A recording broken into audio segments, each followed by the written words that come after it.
ते पण माझी पद्धत आहे.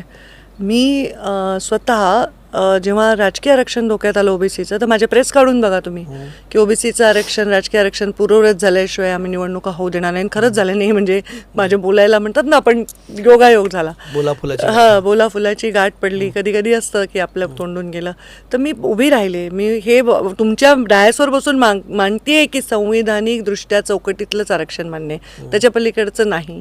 मी कोणालाही आरक्षणाच्या बाबतीमध्ये विरोध करत नाही. याचं कारण माझा एक सुसंस्कृत पद्धतीने राजकारण करण्याचं पद्धत आहे.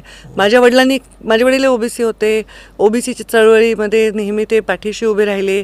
पण त्याच्याबरोबर त्यांनी अनेक समाजही जोडले. ते 18 पगड जातीचे नेते होते. तेव्हा ते जर म्हणाले की आमचा मराठा आरक्षणाला विरोध नाही, तर मी त्यांच्या विचारांनी, त्यांच्याकडून जे शिकून बोलते, मी पण म्हणते की माझा मराठा आरक्षणाला विरोध नाही आहे. पण मी हेही त्याच्यावर म्हणते, जे तेही म्हणायचे की सामाजिक मागासलेपण हे फार मोठी पीडा आहे आणि राजकीयदृष्ट्या त्यांना आरक्षणाची आवश्यकता नाही.